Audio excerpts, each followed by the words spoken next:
Guys, welcome to PM पाठशाला। Guys, आज हम लेकर आए हैं विजन आईएएस का मंथली करंट अफेयर मैगजीन फरवरी 2025, जिसमें आज हम अपना कंप्लीट करेंगे GS4 यानी एथिक्स वाला पार्ट। प्लस इसमें हम केस स्टडीज़ भी आज सॉल्व करेंगे। तो जो भी बच्चे चैनल पे नए आए हैं, do like share and subscribe to PM Pathshala. तो हम एथिक्स का पार्ट आज कंप्लीट करते हैं, जिसमें पहला पार्ट है हमारा ऑब्ससिनिटी ऑन डिजिटल प्लेटफॉर्म्स, यानी अश्लीलता जो डिजिटल प्लेटफॉर्म्स में आपने सुनी होगी फरवरी के मंथ में, उसके बारे में यहाँ ये न्यूज़ दी हुई है। तो समझते हैं क्या है ऑब्सीन कंटेंट, किसे कहते हैं, इसके लिए गवर्नमेंट ने अब क्या ऐसे नए मेजर्स निकाले हैं, समझते हैं। तो सुप्रीम कोर्ट ने ना, क्या हुआ जब ये केस सुना कि बहुत ज़्यादा इंडियाज़ गॉट टैलेंट करके एक शो यूट्यूब पे जो हुआ और उसमें बहुत ज़्यादा ऑब्सीन रिमार्क्स, सभी ने पता होगा, मैं इसको बार बार नहीं रिपीट कर सकती है ना। तो बहुत ही भद्दा ऐसा कुछ निकल कर आया था। एंड तो उन्होंने अर्ज किया सॉलिसिटर जनरल को कि वो ना प्रपोज करें कुछ ना ऐसा रेगुलेटरी मेजर। तो सबसे पहले मुझे बताओ कमेंट सेक्शन में करंटली हमारे सॉलिसिटर जनरल का क्या नाम है। तो सॉलिसिटर जनरल का नाम आपने बताना है कमेंट सेक्शन में। दूसरा यहाँ पर ये कह रहा है to propose regulatory measures basically लाने की ज़रूरत है, ताकि ये वल्गर कंटेंट जो भी ऑनलाइन पर है इसको ख़त्म किया जा सके और फ्री स्पीच को बैलेंस करने की ज़रूरत है। ठीक है कि फ्री स्पीच आपको दी हुई है, आपको राइट टू फ्रीडम दिया हुआ है, लेकिन इट्स वेरी वेरी इंपॉर्टेंट कि उसको बैलेंस भी किया जा सके। इसी के साथ साथ मिनिस्ट्री ऑफ जो आपका इंफॉर्मेशन एंड ब्रॉडकास्टिंग है INB ने वॉर्न करा है जितने भी OTT प्लेटफॉर्म्स हैं, यानी जो ओवर द टॉप प्लेटफॉर्म्स हैं, उनको वॉर्न किया है अगेंस्ट ट्रांसमिटिंग एनी कंटेंट जो कि लॉ द्वारा प्रोहिबिटेड है। ऐसा कोई भी कंटेंट OTT प्लेटफॉर्म पे नहीं दिखाया जाएगा जो कि कानून द्वारा मना किया गया है। और ये भी बोला गया है कि जब भी OTT प्लेटफॉर्म्स कोई भी शो करें या कुछ भी ऐसा प्लेटफॉर्म या एपिसोड या सीरीज़ कुछ भी बनाते हैं, तो वो एज बेस्ड क्लासिफिकेशन को ज़रूर फॉलो करेंगे। ये साफ तौर पर IT ने, यानी इंफॉर्मेशन टेक्नोलॉजी का जो रूल 2021 में बनाया गया था ना, intermediary liability and digital media ethics code, उसके तहत ये बोला गया है। दूसरा, प्लेटफॉर्म्स को डायरेक्ट किया गया है to enforce age gating requirement for mature content, यानी प्लेटफॉर्म्स को बहुत अच्छे से डायरेक्ट करके बोला गया है कि आपको ऐसा मैच्योर कंटेंट बनाना है जो कि आराम से ऐसा हो, जो कि ना एज ब्रैकेट को ध्यान में रख के बनाया जाए। ठीक है ना, कि मैच्योर कंटेंट है अगर कुछ, तो ऐसा कुछ बनाया जाए जो कि एज गैप्स को या एज गेटिंग को चेक करके हुए बनाया जाए, है ना। तो देखो, मैच्योर कंटेंट आप समझ ही रहे हो कि यानी कि 18 साल से ज़्यादा वाला जो कंटेंट है ऐसा, उसके बारे में बात कर रहा है। तो हमें ये चेक करना होगा कि जो भी कंटेंट बनाया जा रहा है वो मैच्योर गेट में जाए। जब भी मैच्योर कोई भी कंटेंट आए तो उसमें हमारा ये बहुत ध्यान हो कि जो भी प्लेटफॉर्म्स हैं इस बात को ज़रूर ध्यान रखेंगे कि जो भी डिजिटल मीडिया के कोड्स हैं उसको बहुत ध्यान में रख के कॉन्टेंट को बनाने की ज़रूरत है। ठीक है, तो मैच्योर कंटेंट आप जानते ही हो, ठीक है ना, जो बच्चों के लिए बिल्कुल भी अनसूटेबल है, यानी कि उसकी थीम, उसकी जो लैंग्वेज है, जो भी उसमें डिपिक्शन है सेक्सुअल बिहेवियर का, या कोई एडल्ट कुछ कॉन्सेप्ट है, कुछ स्ट्रॉन्ग लैंग्वेज ऐसी यूज़ की गई है, तो वो सभी मैच्योर कंटेंट का पार्ट होते हैं। अब हम समझते हैं ऑब्सीन क्या होता है। ऑब्सीनिटी का मतलब अश्लीलता जानते ही हो आप। ऑब्सीन का मतलब होता है कि वो चीज़ें जो बहुत ही डिस्गस्टिंग हैं टू द सेंसेस, या कुछ भी ऐसा जो सेक्सुअल मैनर में आते हैं, या किसी को लस्ट के फॉर्म में, है ना, इंसाइट किया जा रहा है, दिखाया जा रहा है, तो उस कंटेंट को ऑब्सीन कंटेंट बोलते हैं। अब ना देखो, जो की स्टेक होल्डर्स हैं for content streaming on digital platform, उसके बारे में बात करते हैं। कौन कौन से स्टेक होल्डर्स हैं जो डिजिटल प्लेटफॉर्म के कंटेंट स्ट्रीमिंग पे काम करेंगे। सबसे बड़ी बात है वो होगा कंटेंट क्रिएटर या आर्टिस्ट। कंटेंट क्रिएटर या आर्टिस्ट क्या करेगा, क्रिएटिव फ्रीडम देखो उसको अपनी बड़ी मेंटेन करनी पड़ेगी, यानी उसके जो आर्टिस्टिक एक्सप्रेशन है और जिससे उसको पैसा जनरेट हो रहा है, तो वो ज़रूर इस बात को ध्यान रखे कि उसकी जो ऑडियंस है उसको वो कुछ ऐसी चीज़ें दिखाए जिससे कुछ ना ऐसा ना हो कि वो बिल्कुल ही ऑब्सीनिटी में आ जाए। ठीक है, फिर डिजिटल प्लेटफॉर्म एक की स्टेक होल्डर है, यानी जो रेवेन्यू मॉडल है follows laws of the land, यानी यूज़र्स को प्रोटेक्ट करे कोई भी हार्मफुल कंटेंट को विदाउट एक्सेसिव सेंसरशिप। ठीक है ना, बिना एक्सेसिव सेंसरशिप के उनको ये करने की ज़रूरत है। एडवर्टाइज़र को भी वो मेंटेन करने को बोलें ताकि कोई भी रेवेन्यू लॉस ना हो, है ना। अगर कोई भी प्लेटफॉर्म एसोसिएटेड है क्वेश्चनेबल कंटेंट से तो उसको तुरंत ही हटा लिया जाए, तो this is the responsibility of the digital platform कि वो रेवेन्यू के चक्कर में कहीं ये बिल्कुल ना भूल जाए कि वो अपना ट्रस्ट या रेवेन्यू लॉस, देखो लॉन्ग टर्म में होगा, अगर कितने टाइम तक ऐसे पैसा कमाओगे, तो इस बात का बहुत ध्यान रखना है। गवर्नमेंट एंड रेगुलेटरी बॉडीज़ को ये बहुत ध्यान रखना है कि वो लॉस को बहुत ढंग से एक तो एक्सप्लेन करें। कोई भी ऑनलाइन कंटेंट है, कोई फ्री स्पीच को बैलेंस करना हो और पब्लिक मोरालिटी के लिए लॉस को इन्फोर्स करना हो, तो वो ध्यान में रखना है।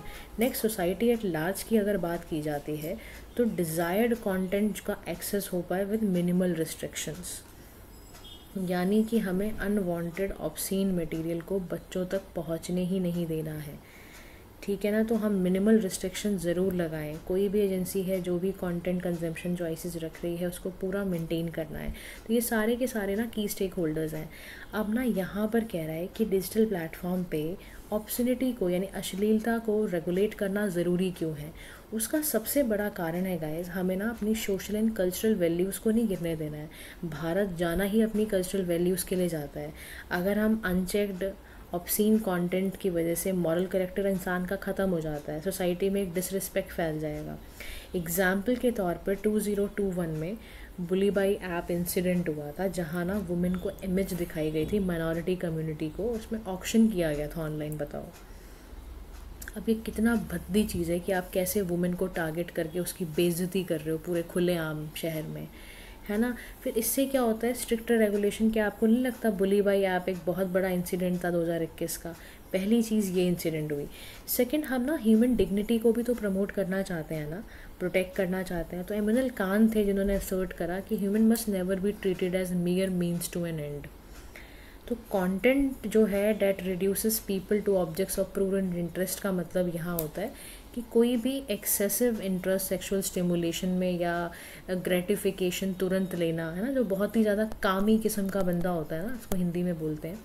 तो ऐसे बंदे को जो होगा, ऐसा जो बंदा होगा किसी भी तरीके में कहीं पर भी इन्वॉल्व होगा, तो आप समझो कि ऐसा बंदा किसी की भी पर्सनल ऑटोनॉमी और डिग्निटी को छीन सकता है, रेप तक कर सकता है ऐसा बंदा। तो इमैनुअल कांत ने एक बड़ी अच्छी बात कही थी कि ह्यूमन जो होते हैं must never be treated as mere means to an end. Content जो हो उसमें ये ज़रूर देखा जाए कि वो बिल्कुल भी सेक्सुअल स्टिमुलेशन का इंटरेस्ट ना भर दे कई लोगों में, तो इससे ह्यूमन डिग्निटी पे क्योंकि बहुत असर पड़ेगा। फिर तीसरी चीज़ यहाँ पर कहता है, अब यहाँ पर कहता है नेक्स्ट बात, अवॉइडिंग नॉर्मलाइजेशन ऑफ ऑब्सिनिटी। अब देखो क्या होता है, जब आप कोई रेगुलेशन लगाओगे ही नहीं और लोग खुलेआम पॉर्न वीडियोग्राफी दिखाने शुरू कर देंगे या बहुत ही भद्दे कमेंट करने शुरू कर देंगे, अश्लीलता को दिखाने शुरू कर देंगे सोसाइटी के अंदर, आप इतना नॉर्मलाइज कर दोगे अगर इसको, तो कह रहा है कि जॉन स्टुअर्ट मिल का एक हार्म प्रिंसिपल है जो ये सजेस्ट करता है कि freedom of expression should not cause harm to society. यानी जो भी आपके फ्रीडम ऑफ एक्सप्रेशन है वो सोसाइटी को हार्म नहीं करने चाहिए। यानी रेगुलर अगर किसी का आप सोचो आपका ना एक्सपोजर होगा ऑब्सीन कंटेंट को लेकर, तो वो इंडिविजुअल के लिए भी कितना डिसेंसिटाइज टाइप है।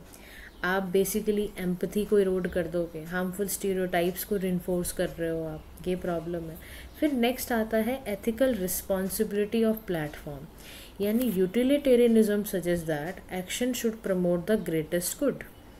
तो डिजिटल प्लेटफॉर्म यहाँ पर ये क्या कहने की कोशिश कर रहा है कि ये जितने भी प्लेटफॉर्म्स ऐसी वीडियोस प्रोवाइड करते हैं, तो यूटिलिटेरियनिज्म जो कॉन्सेप्ट है वहाँ पर ये साफ बोला जाता है कि आपको वो एक्शंस लेने चाहिए जिसके ना परिणाम अच्छे हों, समझ रहे हो।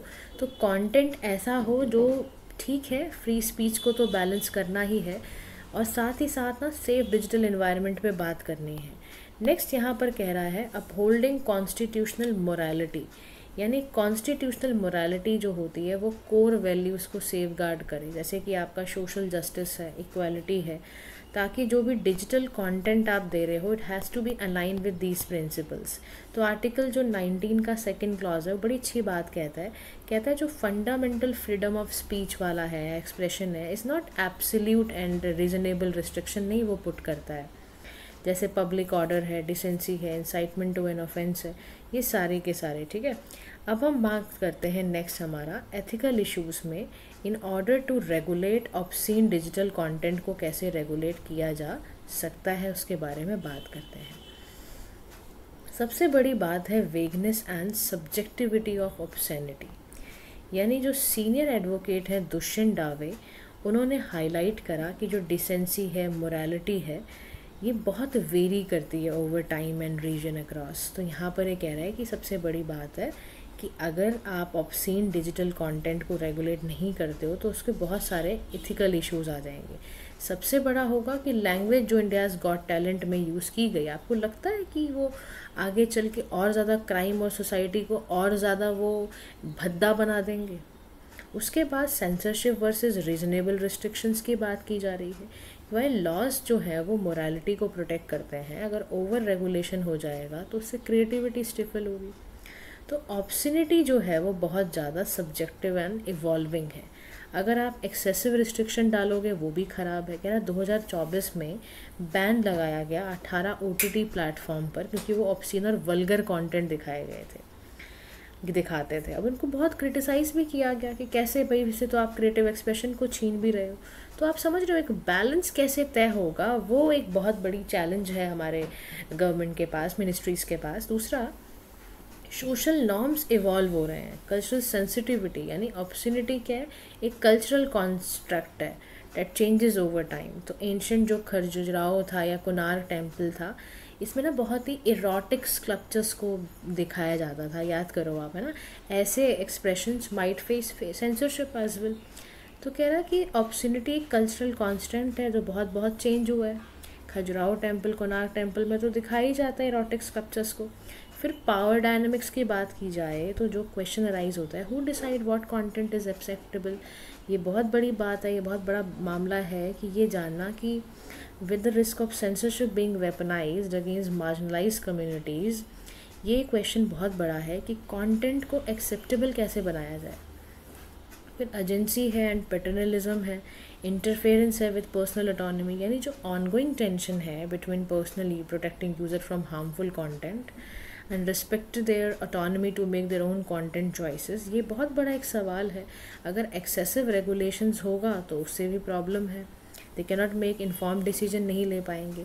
फिर regulating obscene versus artistic freedom की बात की जा रही है, यानी टेंशन है बिटवीन सेंसरशिप, ताकि पब्लिक मोरालिटी को प्रोटेक्ट किया जा सके, फ्रीडम ऑफ एक्सप्रेशंस को, आर्ट के वो संभाला जा सके। कह रहे एक ना मकबूल फ़िदा हुसैन थे, राजकुमार पांडे का केस था। कोर्ट ने रूल करा कि nudity alone does not constitute obscenity, खाली न्यूडिटी दिखा के ही नहीं, बल्कि उसमें एथिकल डायलेमा ये होता है कि artistic expression versus societal norms, समझ रहे हो आप। ये एक बहुत बड़ा, क्योंकि ना देखो एथिकली भी आपको एक कंप्लीट उसमें जोन में जाके समझना पड़ेगा कि ऐसा भी ना हो कि क्रिएटिव एक्सप्रेशंस ख़त्म हो जाएं, क्योंकि एंशिएंट टाइम से ही चीज़ें निकल कर आ रही थी।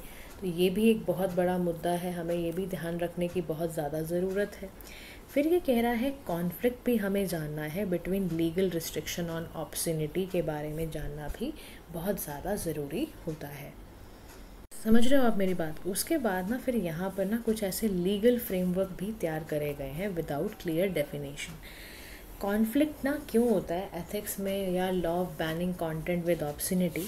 भारतीय न्याय संहिता या जो सेक्शन 67 है IT एक्ट 2000 का, ये ऑब्सीन कंटेंट को प्रोहिबिट करता है। फिर IT का जो intermediary liability and digital ethics code है, रिक्वायर्स फिल्म एंड शो जो एक्सप्लिसिट कंटेंट स्वेयरिंग है, न्यूडिटी को दिखाता है। अब इनमें ना फिल्म्स वगैरह में या जो भी शोज़ में दिखाए जाते हैं ये सारी चीज़ें, एज बेस्ड रेटिंग इनके लिए legal framework without clear definition करा हुआ है। एडिशनली जितने भी सिनेमेटोग्राफी एक्ट है या केबल टीवी एक्ट है, ये सब को रेगुलेट करने की ज़रूरत है ऑब्सिनिटी को। तो ऑब्सिनिटी ध्यान रखना क्रिमिनल लॉ में डिफ़ाइन नहीं है ठीक तरीके से, बड़ा ही सब्जेक्टिव सा इंटरप्रिटेशन है। अब जब लीगल लैंग्वेज इतनी सब्जेक्टिव होगी तो आपको लगता है कि हम चीज़ों को रेगुलेट कर पाएंगे। फिर जुडिशल इंटरप्रिटेशन बहुत इवॉल्व हुई है ऑब्सिनिटी के चक्कर में। जुडिशल अंडरस्टैंडिंग बहुत ज़्यादा, कह रहा Ranjit versus D Udeshi versus state of Maharashtra का केस था। सुप्रीम कोर्ट ने ना हिकलिन टेस्ट करा कि कोई भी मटेरियल जो भी टेंडेंसी जिसमें रखता है डिप्रेव या करप्ट होने की, ऑब्सीन कहलाएगा। अब समझ रहे हो इस टेस्ट में भी ये कोशिश की गई है अभी खाली कि ये चेक करना कि कैसे कंटेंट जो है वो एक इस तरह का कंटेंट होगा। तो अगर क्वेश्चन पेपर में आ जाए हिकलिन टेस्ट क्या होता है तो समझ लेना। हिकलिन टेस्ट ना बहुत पुराना इंग्लिश का केस था 1968 में, जिसने डिफ़ाइन किया था ऑब्सनिटी वही सब मटेरियल है जिसमें कि जो किसी भी मतलब किसी के माइंड को इमोरल तरीके से इन्फ्लुएंस कर दे। अब ये कैसे पता चलेगा, ये एक बहुत बड़ा हुआ है। डिकेड्स लेटर क्या हुआ, अवीक सरकार वर्सेस स्टेट ऑफ बंगाल का केस था 2014 में। कोर्ट ने शिफ्ट कर दिया कम्युनिटी स्टैंडर्ड टेस्ट अपना और इवेलुएट करा लाइक ऑब्सनिटी को based on prevailing social and moral norms. यहाँ कह रहा है कि हाउ डिफाइनिंग कम्युनिटी स्टैंडर्ड बहुत ही ज़्यादा चैलेंजिंग है, तो कॉन्स्टेंटली इवॉल्व करते रहते हैं। फिर जस्टिस रिटायर्ड गौतम पटेल का केस आया, यहाँ पर भी यही कहा कि profane language alone does not constitute obscenity. तो इन सभी केसेस में हम देखा जा रहा है, बहुत ज़्यादा नोटिस किया जा रहा है कि जो इंक्रीजिंग ट्रेंड हो गए हैं मल्टीपल FIR फाइल करने का फॉर द सेम ऑफेंस, ये बहुत क्रिटिसाइज़ किया जा रहा है, as a form of harassment माना जा रहा है ये। तो कंटेंट जो भी पब्लिक की सेंसिटिविटी को ख़त्म करते हैं, तो सारा का सारा ये आपके जुडिशल इंटरप्रिटेशन में ये सब चीज़ें डाली गई हैं कि कोई भी ऐसी भाषा, कोई भी भद्दी भाषा, कोई भी ऐसी चीज़ जो सोशल के नॉर्म्स मॉरल नॉर्म्स को हटाए, तो ऐसे ऐसे इन्होंने करा हुआ है, राइट। अब इसी पे ना सुप्रीम कोर्ट के एक जज थे US के पोर्टर स्टीवर्ट, उन्होंने बड़ी अच्छी बात कही कि सेंसरशिप ये दिखाती है, अगर आप किसी भी चीज़ को सेंसरशिप कर रहे हो ना, किसी चीज़ को बंद कर रहे हो, तो यानी सोसाइटी का lack of confidence in itself. और एक बहुत ज़्यादा देखा जाता है कि सेंसरशिप ना एक अथॉरिटेरियन रिजीम को प्रिवेल कराता है, एक हॉलमार्क है। बहुत अच्छी बात इन्होंने कही। तो वे अहेड में बड़ी अच्छी बात वो सिखाते हुए जा रहा है कि जस्टिस एंड ऑब्जेक्टिविटी पे बात करनी है। यानी सबसे पहले हमारी ऑब्सनिटी की गाइडलाइंस बहुत क्लियर हो, कंसिस्टेंट हो। हमें ये बहुत ज़्यादा ध्यान रखना है कि हमारा कल्चर बहुत डाइवर्स है।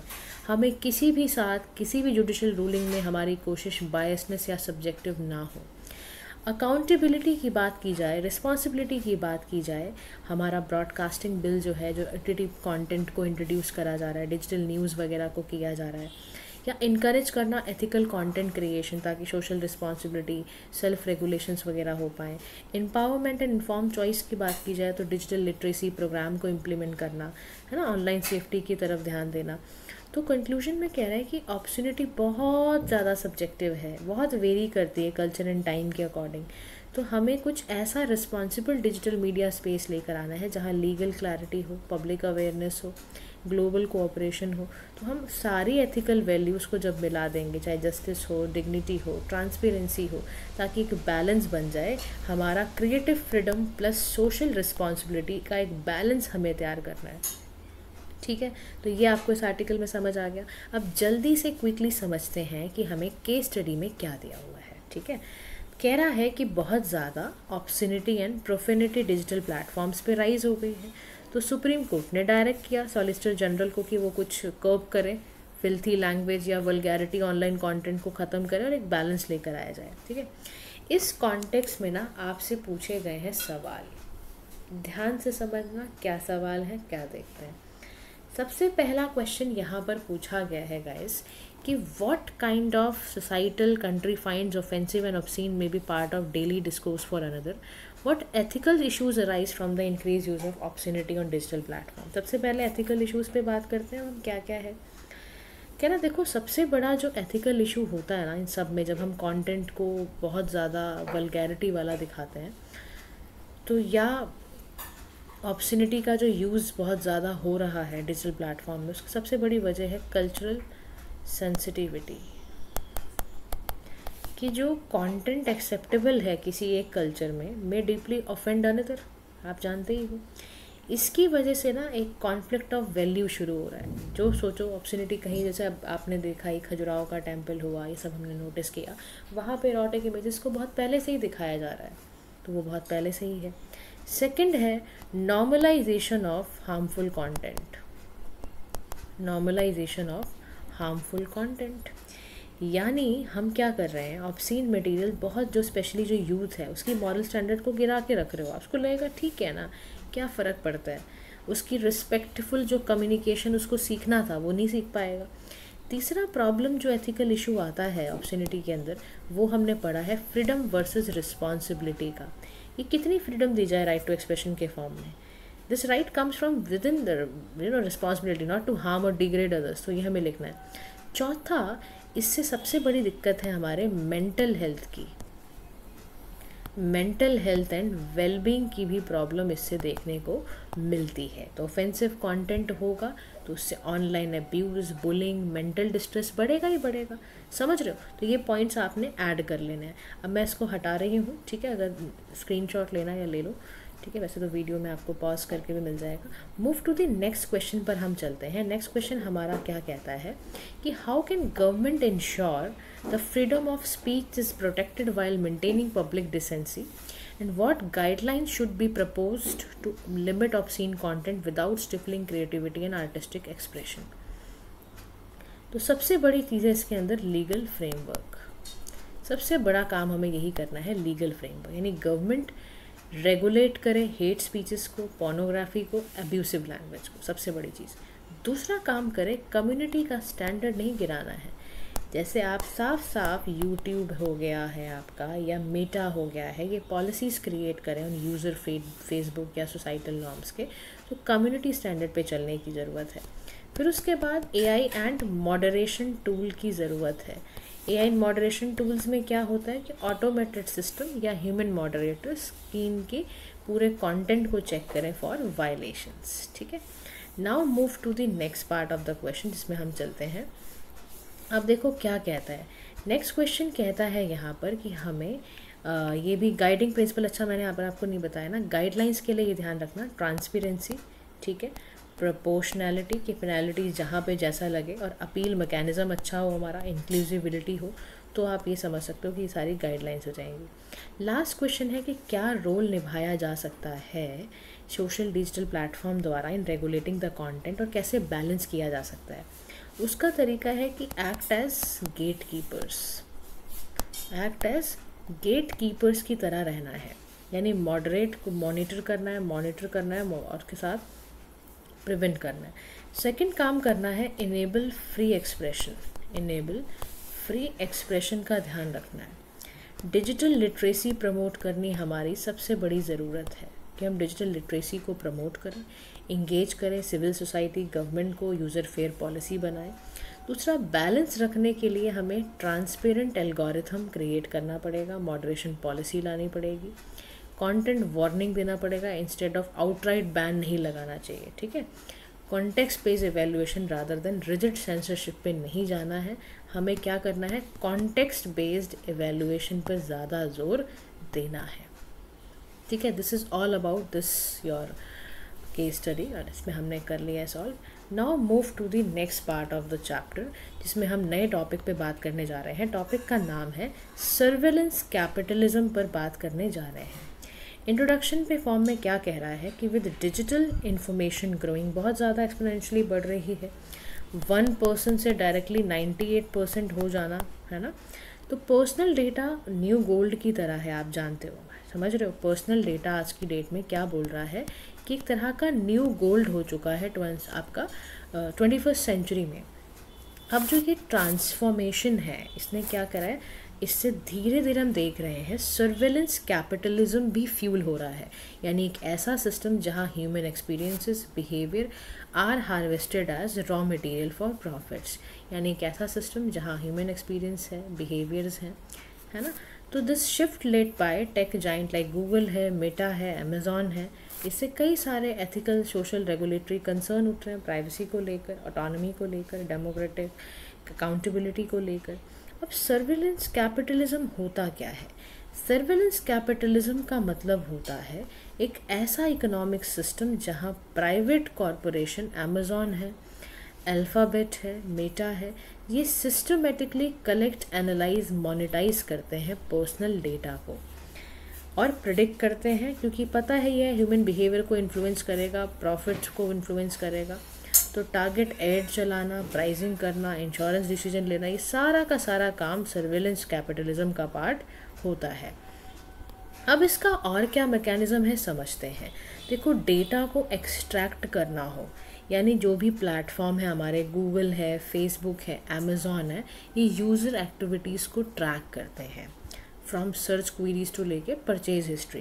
प्रिडिक्टिव एनालिटिक्स क्या है, जैसे एआई है, एल्गोरिथम है, ये बिहेवियरल पैटर्न्स को एंटिसिपेट करते हैं। कोई भी इंसाइट लेनी हो, कंज्यूमर की चॉइस हो, पॉलिटिकल ओपिनियन उसका क्या है, उसके इमोशंस क्या है, डायनेमिक प्राइसिंग, ये सारा का सारा इन्फ्लुएंस किया जाता है। अब सर्विलेंस कैपिटलिज्म की कैटेगरी क्या है समझते हैं। एक होता है कॉर्पोरेट सर्विलेंस, एक होता है state corporate nexus. Corporate surveillance का मतलब है कंपनी जो vast amount of user data को कलेक्ट करती है टारगेट एडवाइस करके। जैसे कि फेसबुक क्या करता है, ब्राउजिंग हैबिट को देखता है कि ये बंदा ना क्या क्या चीज़ें देखता है, फिर उसी टाइप की चीज़ें वो उस पर्टिकुलर इंडिविजुअल को जो यूज़र है उसको देना शुरू कर देता है। This is called corporate surveillance. State corporate nexus का मतलब है कि सरकार प्राइवेट फर्म्स के साथ मिलकर प्रीटेक्स करती है सिक्योरिटी एंड इंटेलिजेंस को लेकर। जैसे चाइना का सोशल क्रेडिट सिस्टम जो है वो स्टेट कॉर्पोरेट नेक्सस का पार्ट है, यानी सरकार प्राइवेट फर्म्स के साथ मिलकर ही पूरा प्रीटेक्स करेगी, बनाएगी, लिखेगी, पूरा टेक्स्ट लिखेगी कि ये सिक्योरिटी मेजर्स है, ये इंटेलिजेंस है। अब ट्रेडिशनल कैपिटलिज्म और सर्विलेंस कैपिटलिज्म में फ़र्क क्या है, बड़े ध्यान से समझना, बहुत ही सुंदर यहाँ दे रखा है। ट्रेडिशनल कैपिटलिज्म का जो रिसोर्स बेस होता है ना, वो होता है आपका कोल, स्टील वगैरह, लेबर एंड नेचुरल रिसोर्सेज। और हमारा जो यूज़र बेस यहाँ पर होता है पर्सनल डेटा को एक्सट्रैक्ट करना यूज़र्स से। वैल्यू क्रिएशन की बात माने तो मास प्रोडक्शन गुड्स का होना। सर्विलेंस का मतलब है कि कोई भी बिहेवियरल मॉडिफिकेशन करना थ्रू डिजिटल नजिंग की मदद से। प्रॉफिट मॉडल का मतलब क्या है, फिजिकल प्रोडक्ट्स को सेल करना। सर्विलेंस कैपिटलिज्म का मतलब क्या है, मोनेटाइज करना डेटा को। ठीक है, एग्जाम्पल के तौर पर जैसे स्टील मिल है, ऑटोमोबाइल फैक्ट्रीज हैं, यहाँ पर सर्विलेंस का तरीका क्या है, गूगल ऐड है अभी एग्जाम्पल के तौर पर, अमेज़ॉन का रिकमेंडेशन जो आता रहता है, इसी को सर्विलेंस कैपिटलिज्म कहा जा रहा है। समझ रहे हो, तो इसको कहते हैं, यानी जब डेटा आप यूज़र से ही एक्सट्रैक्ट कर दो, उससे इन्फॉर्मेशन मांगो उसकी, वो देखो वो क्या क्या देखता है। अब इसका ना देखो सर्विलेंस कैपिटलिज्म का एथिकल इम्प्लीकेशन ये पड़ेगा कि मैनिपुलेशन। एल्गोरिथम में जब आप कॉग्निटिव बाइसेस भी ला सकते हो, आपके डिसीजन अनकॉन्शियसली हो सकते हैं। यूट्यूब जो होता है, recommendation system maximises engagement by promoting emotionally charge content. YouTube का रिकमेंडेशन से कभी कभी ऐसा भी हो सकता है। प्राइवेसी को इरोड करते हुए हम ये देख सकते हैं कि प्राइवेसी जो है, data is often collected without proper consent. 2021 में क्लियर व्यू एआई करके ना वो stopped in France from collecting individual data without legal basis. तो ये भी प्रॉब्लम था कि प्राइवेसी भी इससे आपकी चली जा सकती है, क्योंकि आप डेटा को कलेक्ट करोगे बिना प्रॉपर कंसेंट के, तो मास सर्विलेंस होगा इससे। फिर आपका ना कमोडिफिकेशन होगा पर्सनल डेटा का। सेंसिटिव डेटा अगर एक प्राइवेट है, अगर वो बेचा जाएगा, ख़रीदा जाएगा कमोडिटी की तरह, तो फिर आप क्या रह गए हो। 2018 में स्लीप एपनिया मशीन थी यूएस की, सीक्रेटली भेज दी गई टू इंश्योरेंस फर्म्स, ताकि उनके कवरेज में किस किस को कवर करना है वो चेक हो जाए। अनफेयर कमर्शियल एक्टिविटी शुरू हो जाएगी। इटली फाइंड फेसबुक को लगाया था इन्होंने, €7 मिलियन का इन पर लगाया था कि इन्होंने मिसलीडिंग किया था डेटा कलेक्शन यूज़र्स का। ऐसे ही भारत का जो आईटी रूल ने इसे ब्लर करा था, national security and government control, तो डेमोक्रेटिक वायलेशन भी है। मेंटल हेल्थ पे बहुत रिस्क है। आप देखो जिस तरह का कंटेंट आप देखोगे, उसी से आपका एंगर, फियर या पॉलिटिकल पोलराइजेशन है ना, होता है कि नहीं, फ़र्क पड़ता। इतना ज़्यादा इस कंटेंट से फ़र्क पड़ता है। फिर ये कह रहा है कि चैलेंजेस क्या है in controlling the surveillance capitalism. कह रहा है सबसे बड़ा चैलेंज है रेगुलेशन को लेकर, कि जितने भी एग्जिस्टिंग जो लॉज हैं उन्होंने ना बिल्कुल हिला के रख दिया है डेटा को। जो टेक जाइंट है वो इतना ज़्यादा लॉबी अगेंस्ट करती हैं, स्ट्रिंजेंट ओवरसाइट लगाती हैं, एंटी ट्रस्ट मेजर्स पे बहुत ज़्यादा ध्यान नहीं दिया जा रहा है। रैपिड जो एआई आ चुका है, आईओटी आ चुका है, उससे फ्रेमवर्क बहुत ख़राब हो रहा है। इससे जो आपका अलाइनमेंट है कॉरपोरेट्स का, स्टेट इंटरेस्ट का, वो बहुत ज़्यादा पब्लिक स्क्रूटनी ख़राब हो रही है इससे। अब इफेक्ट क्या पड़ेगा, एफर्ट क्या लिए गए हैं सर्विलेंस कैपिटलिज्म को रोकने के लिए। तो केस पुट्टास्वामी का केस साफ था। पुट्टास्वामी केस में भारत के अंदर 2017 में साफ तौर पे बोला था, आर्टिकल 21 हमारी राइट टू प्राइवेसी को भी बचाता है। इवन जो डीपीडीपी एक्ट आया है, जिसको मैं आपको पढ़ा भी चुकी हूँ, डिजिटल पर्सनल प्रोटेक्शन एक्ट, तो उसमें भी ये साफ बोला गया है कि डिजिटल प्रोटेक्शन एक्ट में भी हमें ध्यान में ये रखना है कि किसी भी तरीके से इंडिविजुअल का कंसेंट ज़रूरी होता है for data processing, allows individual to access and erase their data. उसके बाद ग्लोबली यहाँ पर कह रहा है EU general data protection regulations, यानी हमें स्ट्रिक्टली डेटा कंसेंट वगैरह पे स्ट्रिक्ट इम्पोज करना है, फाइन्स इम्पोज करना है। ऐसे ही कैलिफोर्निया का कंज्यूमर प्राइवेसी एक्ट है, grants California resident the right to know what personal data companies collect क्या करती हैं, सेल क्या करना है, ये सारी चीज़ें। तो वे फॉरवर्ड में यहाँ बोला जा रहा है स्ट्रॉन्ग रेगुलेटरी फ्रेमवर्क के बारे में। तो इनैक्ट करना अडॉप्टिव लॉज को क्लियर अकाउंटेबिलिटी के साथ, रेगुलर ऑडिट्स चेक करना, सिवियर पेनाल्टीज चेक करना। तो इसीलिए भारत बहुत ज़्यादा ध्यान लगा रहा है कि DPDP एक्ट जो है वो क्या हो जाए, पूरी तरीके से स्ट्रेंथन हो जाए। यूज़र एम्पावरमेंट, यानी आपको डिजिटल लिटरेसी कैंपेन चलाने की ज़रूरत है। एंटी ट्रस्ट मेजर्स करने की ज़रूरत है ताकि जो भी ब्रेकअप टेक मोनोपोलीज है टू रिड्यूस अनचेक्ड पावर को हम चेक कर पाएँ। इंटरनेशनल स्टैंडर्ड्स के साथ चलना ही ज़रूरी है और इफ़ेक्टिव टेक्नोलॉजी हो उसका भी हमें ध्यान रखना है। तो अब्राहम लिंकन की एक बहुत अच्छी स्टेटमेंट होती थी कि who moulds public sentiment goes deeper than what he enacts statute, है ना। या डिसीजन लेने से पहले आप कुछ भी करो, आप पब्लिक सेंटिमेंट्स को बहुत गहरे तौर पे ज़रूर देख लो, ठीक है। अब यहाँ पर ना हमें केस स्टडी दी हुई है, हम समझते हैं क्या है। क्वेश्चन में केस स्टडी में लिखा हुआ है कि आप mid size Indian tech startup के CEO है, ठीक है। आपने एक इनोवेटिव मोबाइल ऐप को डेवलप करा है ताकि आप फिनेंशियल इंक्लूजन को इम्प्रूव कर पाओ। ऐप क्या करती है, AI एल्गोरिथम को यूज़ करती है ताकि आप यूज़र को एनालाइज कर पाओ, उसके ऑनलाइन बिहेवियर को, उसकी स्पेंडिंग हैबिट्स को, उसका सोशल मीडिया एक्टिविटीज़ को, ताकि पर्सनलाइज्ड माइक्रो लोन्स ऑफर कर पाओ, आप फाइनेंशियल एडवाइस दे पाओ अंडर सर्व्ड पॉपुलेशन को, जैसे रूरल फार्मर है, स्मॉल वेंडर्स हैं। तो सिंस इस लॉन्च ऐप जो है ना उसको बहुत पॉपुलैरिटी मिल गई, मतलब 5 लाख यूज़र्स उस पर आ गए हैं, उस पर बहुत पैसा वैसा भी लगाया जा रहा है। लेकिन रीसेंट एक्सपोज बाय न्यूज़ से पता चला कि your company have been sharing anonymize user data with third party advertiser को आप पर्सनल डेटा कंज्यूमर्स का शेयर कर रहे हो, जिससे आपने एडिशनल इनकम कमा रहे थे। अब इस प्रैक्टिस बरीड द एप्स का length term of service that most users did not fully understand और कंसेंट टू, ठीक है ना। लेंथी टर्म्स ऑफ सर्विसेज आपने उसको बरी कर दिया, आपने मतलब ब्लर करके रखा हुआ था। You are at crossroads, यानी आपने डेटा जो है वो कॉन्टीन्यूसली आप शेयर कर रहे हो कुछ secure the companies financial stability को बनाने के लिए और फ्यूल एक्सपेंशन के लिए। But it is legal action तो हो ही सकता है आपका, आपके यूजर्स का ट्रस्ट आप पे चला जाएगा, आपके एम्प्लॉयज़ का मोरल गिर जाएगा। तो स्टॉपिंग, अगर आप स्टॉप कर देते हो आपका पैसा रुकेगा, कंपनी की ग्रोथ, इन्वेस्टर कॉन्फिडेंस रुकेगा। अब मार्जिनलाइज कम्युनिटीज़, देखो आपके ऊपर कितना बड़ा चैलेंज है। As a company you have a lot of challenge, like कि आप पैसा लो या शेयर डेटा को शेयर करना बंद कर दो, ठीक है, आपके ऊपर चैलेंज आ गया। क्वेश्चन में यहाँ कह रहा है कि based on the above case study you have the following questions. क्या क्वेश्चन है, तो सबसे बड़ा यहाँ पर क्वेश्चन आपके सामने आ जाएगा कि स्टेक होल्डर्स क्या हैं, एनालाइज करना है एथिकल इश्यूज़ को। तो सबसे देखो पहले हम स्टेक होल्डर्स की बात करते हैं, ठीक है। केस स्टडी समझ में आ गई, ये पूछना क्या चाह रही है। सबसे पहले I am giving you the answer of the very first question. तो सबसे बड़ा स्टेक होल्डर क्या हुआ, यूज़र हुआ आपका, whose data is being shared often without full understanding और एक्सप्लिसिट कॉन्सेंट। आपने डेटा जो शेयर किया है यूज़र का, आपने उससे पूछा तो था नहीं। फिर इन्वेस्टर की बात समझ लो आप, इन्वेस्टर को है भाई, उसको लीगल रिस्क भी डर लगता है उसको और प्रॉफिटेबिलिटी भी वो चाहता है। एम्प्लॉय स्टेक होल्डर इसलिए हैं क्योंकि एम्प्लॉय की सक्सेस या उसकी जॉब सिक्योरिटी कंपनी की सक्सेस पर निर्भर है ना। फिर रेगुलेटर्स जो हैं या लीगल अथॉरिटीज़ जो हैं उनका तो पूरा हो ना, वो तो देखेंगे भी आपने नहीं ठीक से चीज़ों को इम्प्लीमेंट करा, वो तो दबोच लेंगे आपको। फिर थर्ड पार्टी एडवर्टाइज़र, जो एडवर्टाइज़र है उसको तो यूज़र डेटा से बेनिफिट होगा, वो तभी आपको पैसे देगा। फिर वाइडर सोसाइटी भी आपका एक तरह से स्टेक होल्डर है, क्योंकि marginalize communities also using the app, आपको उसको भी तो सर्व करना है। तो ये सारे आपके स्टेक होल्डर्स हो गए, यूज़र हुआ, इन्वेस्टर हुआ, एम्प्लॉयज़, रेगुलेटर्स, आपकी थर्ड पार्टी एडवर्टाइज़र्स, आपकी वाइडर सोसाइटी, ये सभी स्टेक होल्डर्स को एथिकल इश्यूज़ फेस करने पड़ेंगे।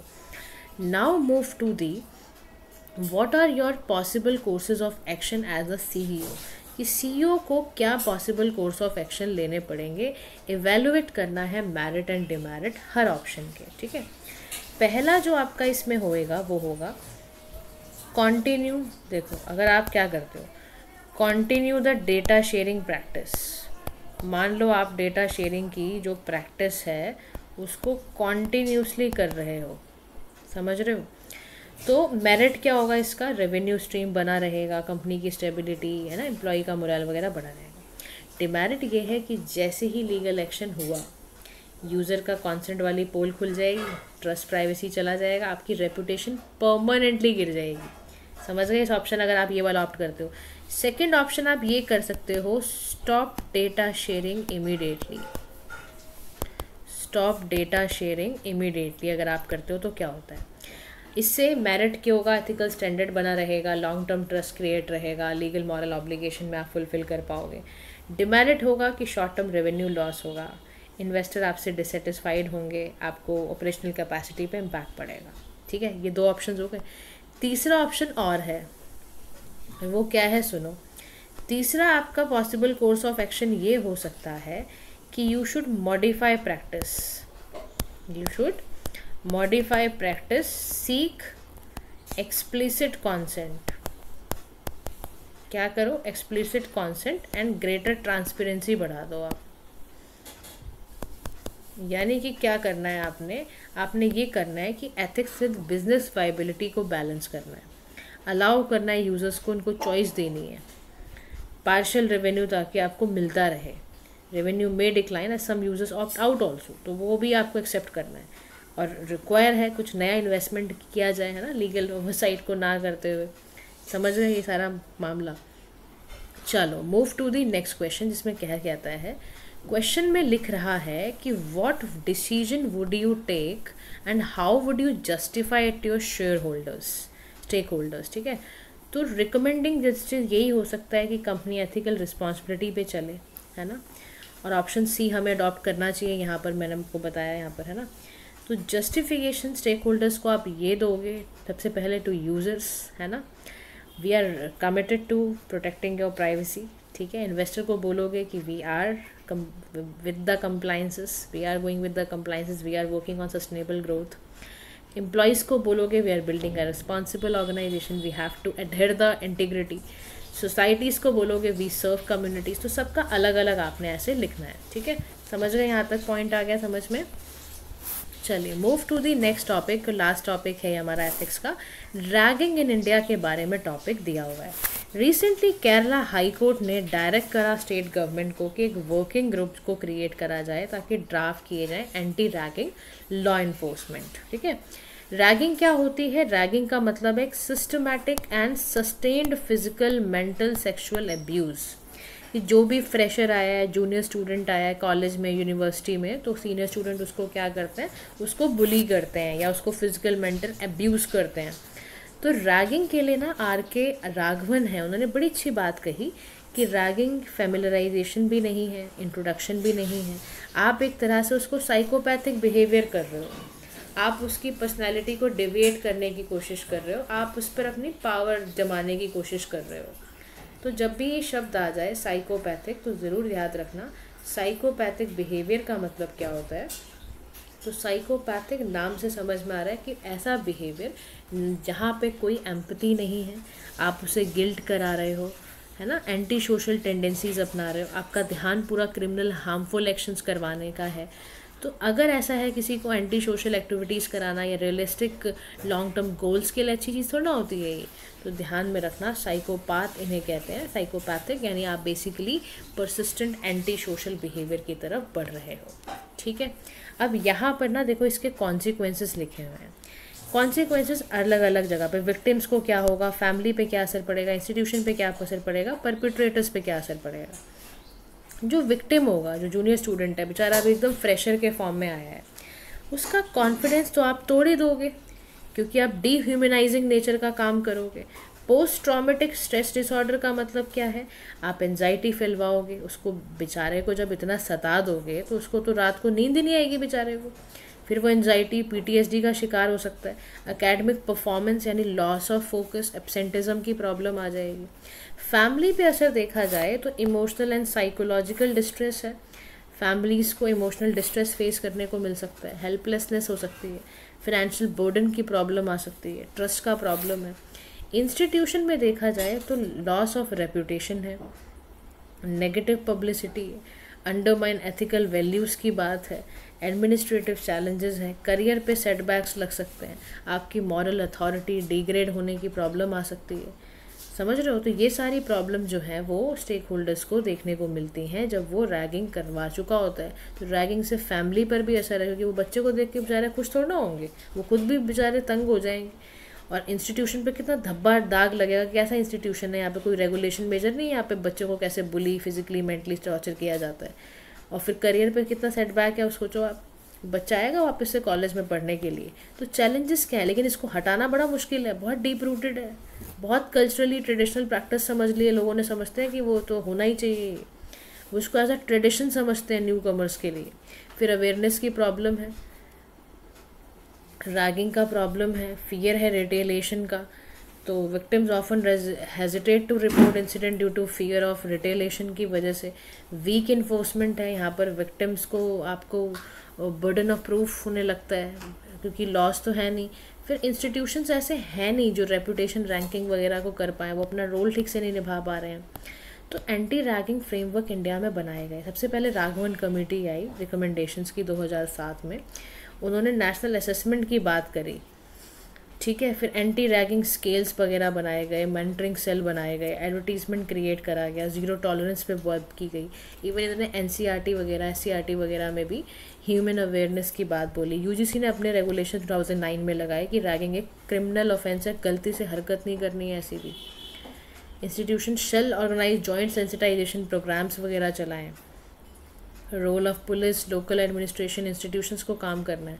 तो कौन से स्टेप्स यहाँ पे लिए जाने चाहिए? देखो, सबसे बड़ी बात है पीयर सपोर्ट होना चाहिए, student mentors, buddy system, life skill education बहुत ज़्यादा ज़रूरी है, क्योंकि इसमें बहुत ज़्यादा देखो सोशल प्रेशर, रिलेशनशिप प्रेशर होता है, उसको हैंडल करने के लिए we need peer support. Safety of student over reputation of institution, यानी रिपोर्ट करना रैगिंग इंसिडेंट्स को, कोई भी स्टूडेंट की सेफ्टी पे ध्यान देना है, इंस्टीट्यूशनल इंटीग्रिटी पे ध्यान देना है। तो 2009 का पूरा नॉर्म्स फॉलो करना है, कोर्ट के डायरेक्टिव्स को डिस्प्ले करना है, कॉन्टैक्ट डिटेल्स। इंस्टीट्यूशन थे must prominently display email address वगैरह, कोई कॉन्टैक्ट डिटेल्स वगैरह। Institution must inform parent guardians को बताएं, सीसीटीवी कैमराज इंस्टॉल किए जाएं, कोई होटल हॉस्टल को इंस्पेक्ट करना पड़े, कैंटीन्स, रिक्रिएशन, रेस्टरूम, ये सब को इंस्पेक्शन इनकी ज़रूर सरप्राइज़ वाली होनी चाहिए, सरप्राइज़ विजिट किया जाए यहाँ पर और रेगुलर बेसिस पे किया जाए। तो यहीं पे केस स्टडी आई है कि प्रेस्टिजियस इंजीनियरिंग कॉलेज है स्टेट में, recently witnessed a disturbing incident of ragging. तो जो फर्स्ट ईयर स्टूडेंट था राहुल, उस पर बहुत severe physical and psychological harassment हुआ, verbal abuse, forced physical exercises, humiliating acts हुए, इमोशनल डिस्ट्रेस जिसकी वजह से हुआ, राहुल का एकेडमिक परफॉर्मेंस जिससे डिक्लाइन हुआ। तो anti ragging committee despite the college have clear guidelines थी नहीं, इनिशियल अटैम्प्ट लिए गए कि भाई कैसे इसको ख़त्म किया जाए। और इसके साथ साथ राहुल के पेरेंट्स बेचारे वो भी बहुत कंसर्न हुए कि उनका बच्चा बहुत परेशान है। कॉलेज का एडमिनिस्ट्रेशन पे गए, उन्होंने अप्रोच करा, उन्होंने threatened escalate the matter to the media and legal authority. बोला तो as a newly appointed head of the college anti ragging committee, आपको ये टास्क दिया गया है कि आप सुप्रीम कोर्ट की गाइडलाइन से अवेयर होकर राघवन कमेटी की रिकमेंडेशन यूजीसी से लेकर you are recognized the deep-rooted cultural acceptance of ragging in some quarters and the challenge in ensuring strict enforcement कैसे लगाओगे। मतलब आपको समझना है कि रैगिंग हो तो कल्चरली वाली हो जाए, लेकिन बहुत ज़्यादा ऐसी लेवल पे ना हो जो किसी को साइकोलॉजिकली वीक कर दे। तो यहाँ पर क्वेश्चन पूछता है कि एथिकल डायलेमा आपके सामने क्या आएगा। You have to discuss the responsibility and obligations to the institutions, faculty members, senior student, इन सब के साथ आपको एथिकल डायलेमा डिस्कस करना पड़ेगा। तो फिर यहाँ पे वो क्या कह रहा है उसको समझते हैं हम। तो इसका सबसे बड़ा एथिकल डायलेमा क्या है कि student safety versus institutional reputation. समझ में आया यहाँ पर? तो यहाँ पे क्या बोला है इसने, एथिकल डायलेमा में सबसे बड़ी चीज़ इसने क्या बोली है, student safety, student safety versus institutional reputation.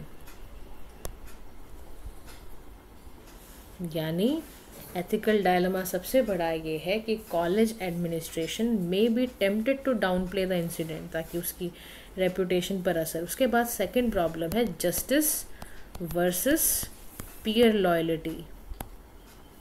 Senior student may avoid reporting और टेस्टिफाइंग देयर राइट्स।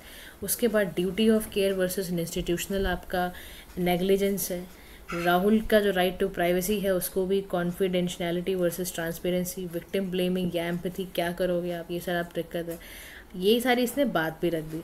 अब ये कह रहा है कि ऐसे कौन से आप स्टेप लोगे जिससे कि ये इमीडिएट प्रॉब्लम दूर हो पाए राहुल की। तो कह रहा सबसे पहले तो provide medical and psychological support. क्या करना है, प्रोवाइड करना है medical and psychological support. Second है initiate a fair inquiry, initiate fair inquiry करने की ज़रूरत है। फिर सस्पेंड करना है एक्यूज स्टूडेंट को, keep parents inform, disciplinary action लेना पड़ेगा आपको। लॉन्ग टर्म के लिए अगर बात की जाए प्रिवेंटिव मेजर्स में क्या ले सकते हो, तो वही है कि आप अवेयरनेस कैंपेन चलाओ, रेगुलर वर्कशॉप लो, काउंसलिंग करो, रेगुलर सर्विलेंस रखो।